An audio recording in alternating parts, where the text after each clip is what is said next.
ওই যে ব্রিজটা, ওই ব্রিজে আমি ওঠার সময় যে সমস্যাটা দিছিল আবার সেম সমস্যাটা দিছে।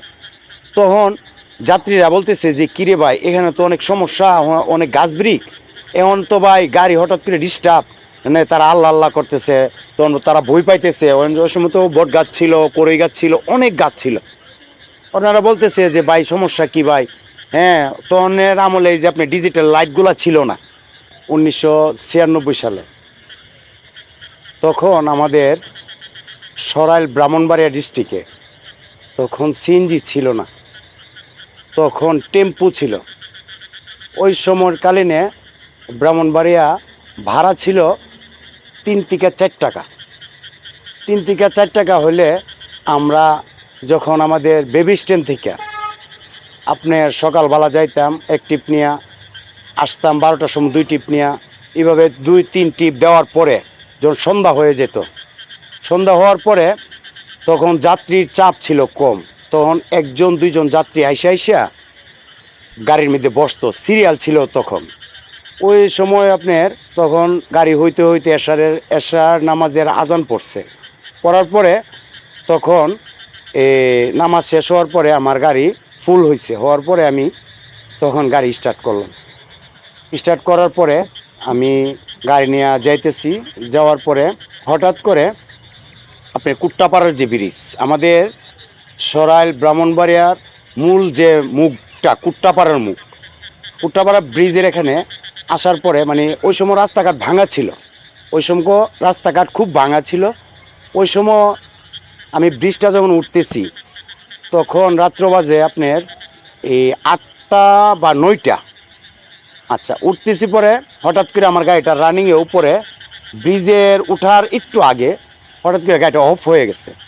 অফ হওয়ার যাওয়ার পরে তখন হঠাৎ করে আমার গাড়িটা হইতেছে না। যখন আবার আমি যাত্রীগুলো নামাইছি যে আপনি একটু নামেন, আমি দেখি একটু ধাক্কা দিন উপরে উঠান যায়, তখন আমি যাত্রীগুলো নামাই আমি স্টার্টিংয়ে বসে চিন্তা করলাম যে দেখি আবার কিক মাইরা কি স্টার্ট হয় কি না। যাত্রী নামার পরে সাথে সাথে আবার স্টার্ট হওয়ার পরে তখন চিন্তা করলাম যে আমি ব্রিজের উপরে যাওয়ার পরে যাত্রীগুলো নিয়ে ওইখানে যাওয়ার পর ওনাদেরকে উঠাম। তারপরে আমি ব্রিজের উপরে গেলাম, উপরে যাওয়ার পরে যাত্রীরা আসতেছে, আইসা গাড়িতে উঠছে, উঠার পরে আবার আপনার গাড়ি বন্ধ হয়ে গেছে, গাড়ি স্টার্ট হয় না কোনোভাবেই না। তারপরে আমি যাত্রীরা বললাম যে এক কাজ করেন, রাত্র তো ওই সময়ের কালে আপনার অ্যাভেলেবেল গাড়ি ছিল না, একটা গাড়ি আসলে আর একটা গাড়ি 10 মিনিট 15 মিনিট আধা ঘন্টা পরে আসতো। তো একটা গাড়ি সিঙ্গেল দিয়ে বললাম যে ভাই, যাত্রী যারা ছিল তারা আমারে অল্প অল্প ভাড়া দিয়ে তারা চলে গেছে, চলে যাওয়ার পরে তো 2 জন লোক ছিল, আরেকজন চলে গেছে। তখন আমি আর আমার একটা লোক ছিল ওইখানে, তখন আমি একটা গাড়ির সিঙ্গেল দিয়ে দাঁড়া করাইছি, বলছি যে ভাই আমার গাড়িটা একটু ধাক্কা দেন, গাড়ি একটু স্টার্ট করি। তো স্টার্ট করার পরে মোটামুটি স্টার্ট হয়েছে, হওয়ার পরে আমি বামবাড়ে চলে গেছি আমাদের কুমারশিলের মোড়ে যাওয়ার পরে যাত্রী উঠাইতে ওই সময় ট্রেনের একটা টাইম ছিল। ওই তখন রাত্র বাজে আপনার 11টা পর্যন্ত আমি ওইখানে বসে রয়েছি যে কুমারশিলের মোড়ে 2-3টা গাড়ি ছিল, ট্রেনের টাইমে আসার পরে তখন আমি গাড়িটা নিলাম, স্টার্ট করলাম করে, তখন ট্রেনের যাত্রীরা আসতেছে, রিক্সাতে নামতেছে, তখন আমি ডাইকা সরাইল বিশ্বরু ডাকাডাকি করে তারপর প্যাসেঞ্জারগুলো নেওয়ার পরে তখন ব্রাহ্মণবাড়িয়া থেকে আপনার কম 12টার সময় আমি গাড়িটা স্টার্ট দিলাম, দেওয়ার পরে গাড়িটা আস্তে আমি চলে আসলাম কোথায়, আমাদের কুট্টাপাড়ার মোড়ে আসার পরে তখন ওই যে ব্রিজটা, ওই ব্রিজে আমি ওঠার সময় যে সমস্যাটা দিছিল আবার সেম সমস্যাটা দিছে। তখন যাত্রীরা বলতেছে যে কিরে ভাই এখানে তো অনেক সমস্যা, অনেক গাছ ব্রিক, এখন তো ভাই গাড়ি হঠাৎ করে ডিস্টার্ব, মানে তারা আল্লাহ আল্লাহ করতেছে, তখন তারা ভয় পাইতেছে। ওই সময় তো বট গাছ ছিল, কড়ই গাছ ছিল, অনেক গাছ ছিল। ওনারা বলতেছে যে ভাই সমস্যা কি ভাই? হ্যাঁ, তখনের আমলে এই যে আপনি ডিজিটাল লাইটগুলো ছিল না, তখন আপনার কাডিওলা ম্যাচ ছিল, তখন অনেকে কাডি ধরাইতেছে, সিগারেট ধরায় মানে আলোর মতন একটা কোনো কিছু করতেছে। হঠাৎ করে ধাক্কায় গাড়িটা উপরে নেওয়ার পরে ওই ব্রিজের উপরে হঠাৎ করে দেখলাম একটা বট গাছের যে ডাল আছে না, উট্টাপাড়ার মোড়ে অনেক পুরাতন একটা বট গাছ ছিল। ওইখান থেকে একটা ডাল যেমন দেখলাম যে ভাঙিয়া যেমন আমাদের উপরে পড়তাছে। তখন আমার যে সাথে যে 3-4 জন লোক ছিল ওনারা দৌড় দেয়া এই মানে আমার গাড়ির পিছনে অনেক পিছনে চলে গেছে, তো আমি একটা মেয়ে ছিল, একটা মহিলা ছিল আর একটা বাচ্চা ছিল, ওনারা আমার গাড়িতে আমার জড়ায় ধরছে, জড়ায় বলতেছে ভাই মানে ওনারা আস্তাক ফিরুল্লাহ পড়তেছে। তখন আমি বললাম যে চাচি জড়ায় না, হয়তো বাতাসে ডাইলটা অনেক মোটা ডাইল আপনি ভাইঙ্গা মনে হয় পড়ে যাইতেছে। তখন বললো না না বাবা ডরাইতেছি না বাবা, আল্লাহ আল্লাহ করতেছি। তখন তারপরে ওই যে মেসের কাটিজন বাড়ি দিল, তখন দেখলাম এখানে কোনো গাছ বিরিক বলতে কোনো কিছু নাই। আমরা যেমন দেখলাম হঠাৎ করে যে বট গাছটা ভাঙ্গে একটা ডাল পড়ে যাইতেছে ব্রিজের মাইজে। এমন যখন ভাই যে সোলার কাঠি ছিল ওই কাঠি দিয়া যখন বাতিটা ধরাইলো তখন দেওয়া যায় কিচ্ছু নাই, কিচ্ছু নাই। তারপরে ওখান থেকেও যারা 2-3 জন চলে গেছিলো ওনারা আবার আমার সামনে আসছে। আসার পরে আমি আবার গাড়ি যখন স্টার্ট করতে লইছি সেম ঘটনা আবার এসে আপনার ওই যে বট গাছের যে ডালটা আবার পড়ে গেছে। পড়ে যাওয়ার পরে যখন আবার সেম যখন আমরা মেসের গাড়ি ধরাইছি তখন দিয়ে আবার নাই। ব্যাপারটা কি তখন যখন লাইট ধরাই যখন মেসের বাড়ির আগুনের যখন রুক্ষাটা পড়ে তখন ওইটা আমাদের ছিল না, মানে দেখে না আর কিছু নাই, একদম ক্লিয়ার। তখন তারপরে চিন্তা করলাম যে কাজ করেন আল্লাহ আল্লাহ কইরা আমরা ব্রিজটা যদি কোনো পার হইতে পারি ইনশাল্লাহ আমরা সরল গিয়ে পৌঁছে যাব। তখন ওনারা বললো ঠিক আছে ভাই একটা কাজ করেন আমরা উঠি। তাহলে উঠলাম, আস্তাগফিরুল্লাহ পড়তেছি, পড়ার পরে উঠলাম। উঠার পরে গাড়ি তো আর স্টার্ট হয় না। রানিং ব্রাহ্মণবাড়িয়া থেকে এটা চালাই আসলাম রাত্রে 11:30টার সময় ছাড়ছি, আস্তে আস্তে প্রায় 12:30 হয়ে গেছে।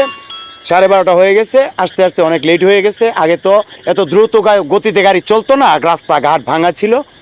এইটা কিন্তু 1996-র কথা বলতেছি। আমি ওই সময় ছোট, আমি ওই সময় গাড়িটারি মানুষের মুছামুছি করতাম, করার পরে তখন আস্তে আস্তে ড্রাইভিং শিখলাম।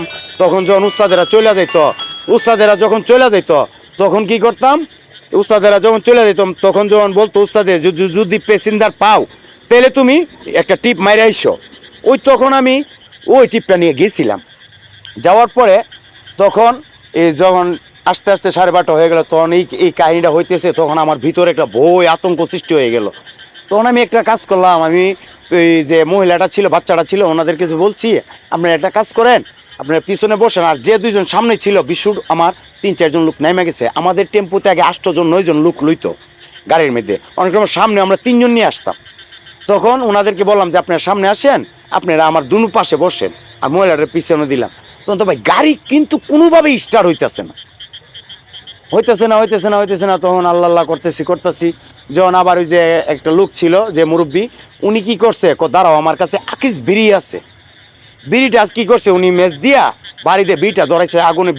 আগুনের রুক্ষা কিন্তু অনেক, মানে সিগারেটের মতন না, এই রুক্ষাটা অনেক বড়। তখন উনি যখন বিড়িটা যখন ধরাইছে পরে হঠাৎ করিয়া যেমন দেখলাম একটা আগুনের রুক্ষার মতন আমাদের উপর দিয়া চলে যাইতেছে। আগুনের রুক্ষা মানে চাইলাম দেখলাম সারা দুনিয়ায় আলো হয়ে গেছে।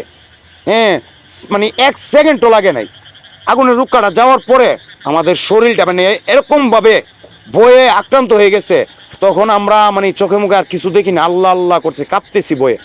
তখন তারপরে মহিলাটা একটু বয়স্ক ছিল, উনি বলতেছে যে বাবা এক কাজ করো, তুমি ভয় পাও না, এগুলা কোন টেনশন করো না, তুমি এক কাজ করো আস্তাগফিরুল্লাহ পড়তে থাকো আর দেখো তোমার গাড়িটা নিয়ে স্টার্ট হয়। তখন মহিলাটা বলল, তারপর গাড়িটা তো আর স্টার্ট হয় না। তখন আবার যখন ওই মুরব্বীটা বললো তুমি দাঁড়াও বাবা এখানে, উনি তো অনেক মুরব্বী বলতে আমাদের মনে করো আমরা ওই সময় ছোটো ছিলাম, আমাদের ছিল ওই সময় 15 বা 14 এরকম বয়স ছিল। তখন উনি বলল যে বাবা তুমি এখানে দাঁড়াও, স্টার্টিংয়ে তুমি বসো, আমি একটু সামনে যাই। আমার মনে হয় মুরব্বীটা কোরআনের কিছু আয়াত টায়াত মনে হয় গাড়িটার সামনে গিয়ে পড়ার পরে ওই মুরব্বীটা বলতেছে যে বাবা তুমি এক কাজ করো, বিসমিল্লাহ করে গাড়িটা স্টার্ট দাও। তখন স্টার্ট দিলাম, স্টার্ট হয় না। তাই আমি বললাম যে কাকা স্টার্ট তো হইতেছে না, এখন কি করা? তখন ওই মুরব্বীটা বলল যে বাবা তুমি 5টা মিনিট এখানে বসো, মানে রেস্ট করো। তখন একটা আপনার পায়ের রিক্সা দিয়া আমার এক মালিক, মানে আমার যে গাড়ির মাজন ছিল ব্রাহ্মণবাড়িয়ার ওই কুকিল টেক্সটাইলের ছিল আর কি, ওইখানে দোকান ছিল কুমাশিলের মোড়ে, উনি আসছে। আসার পরে উনি যে আসতেছে হাইরকেনের বাতিটা দেখা যাইতেছে, যে রিক্সার থেকে হাইরকেনের আলোটা দেখা যাইতেছে।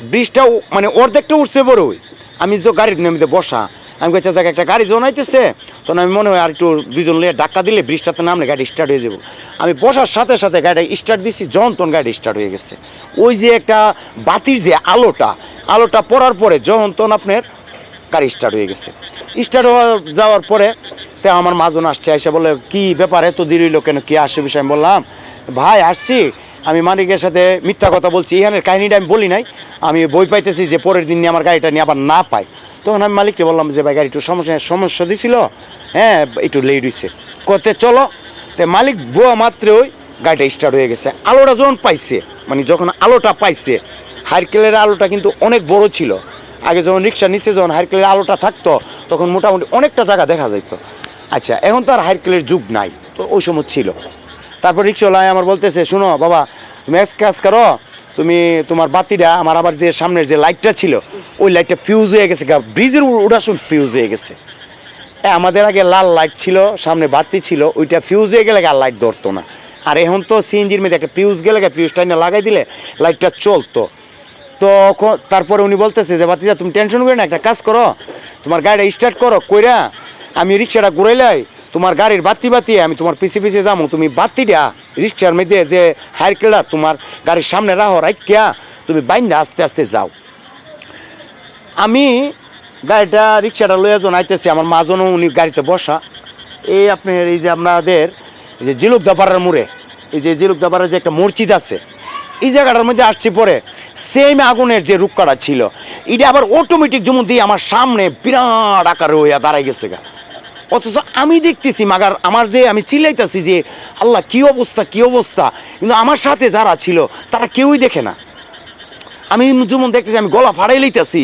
মানে আমার ভিতর থেকে কোনো আওয়াজ আসতেছে না তারা শুনে না কেন অথচ তারা যেমন আমি দেখতেছি তারা আমি টানতাছি ডেকাইতেছি তারা কোনো শব্দ নাই তো হঠাৎ করে যখন গাড়ি বন্ধ হয়ে গেল তখন আমার গাড়ির মাঝখানে কইছে কিরে তোর গাড়ি একটু বড় সমস্যা দে আমি তো তখন কইতে পারি না ডেকাইতেছে তখন কীটা করছে ওই রিক্সার ড্রাইভারের তাই গাড়ির মধ্যে একটা ছোট্ট একটা মানে মগের মতন ছিল এটা তো তাই না অনেক সময় রাত্রে পানি টানি হার কি অনেক সময় রাহে তো হঠাৎ করে যখন আমার পানি ছিটা দিছে আমি যেমন দেখি যে আমি কইরি কি আসো বিষয় গাড়ি বন্ধ হয়ে গেছে গা পরে কিরে বাতি কি দিছে আমি গাড়ি বাবা আগুন লাগিয়েছে আপনারা দেখছেন না সবাই কোনা আমরা তো দেখছি না হ্যাঁ ওর বেড়াই তা তোর মনের ভুল কি আসো বিষয় আমি কই না কা তখন তো আর আমি গাড়ি চালাইতে পারি না মানে আমি একবার অবস্থা খুব খারাপ আমার মানে ভাষায় প্রকাশ করতে পারতাম না যে আমার এত অবস্থা খারাপ হয়েছে তখন আমি কইলাম যে আমি এখন বর্তমানে আছি আমি ওনারে বলতেছি আমি এখন বর্তমানে আছি তুমি তো এখন সরাইলেছ সরাইল কোন জায়গা তুমি যে এখন কুট্টাপাড়ার মূর্তিকে গাড়িটা স্টার্ট করে আইলা জিলুকদাপাড়ার মধ্যে এখন আবার কী সমস্যা আমি বললাম কাহা আমি কি গাড়ি চালাই আইছি নাকি আমার আপনার আনছুন এতে কোয়ান্তে আনছুন মানে আমি কিছুই বলতে পারতেছি না তখন উনি পানি দিল দেওয়ার পরে এই সঙ্গে হাল আসিল এই যে জিলুকদাপাড়ার হাল থেকে আবার গিয়ে আসে রা আমার গাছ গামছা আসেনি ও রিক্সা ড্রাইভারটা আল্লাহ ওনার ভেস নসিব করে ওনার কথা আমার অনেক সময় মনে হয় ও রিক্সা ড্রাইভারটা গিয়ে হালের থেকে আবার গামছা ভিজাইয়া মানে ফানি আনোনের কিচ্ছু নাই গামছা ভিজাই আইনি আমার চোখ মুখ ভালো করে মুছে হাত মা মুছাইছে তারপরে পরে আমার কাছে আমি গাড়ি দিয়ে এক কিক দিলে স্টার্ট হই কিন্তু আমি কিকটা মানে সর্বোচ্চ আমি এক মানে 4 বা 6 আঙুল কিকটা আমি উড়াইতে পারি কিন্তু পরে আর উড়াইতে পারি না যাক পরে প্রায় 15-20 মিনিট পরে জিরে সেরা আর যাত্রীগুলারে হ্যাঁ আপনি ওই যে রিক্সা আছে না অনেক সময় আইয়ে যা ওনাদেরকে ভাঙ্গা দেওয়া হয়েছে রিক্সাটা চলে গেছে ওই রিক্সা ড্রাইভারটা আমার বাজারে আনার পঞ্জিতি উনি ছিল তারপর রিক্সা ড্রাইভারটা বলছে বাবা তুই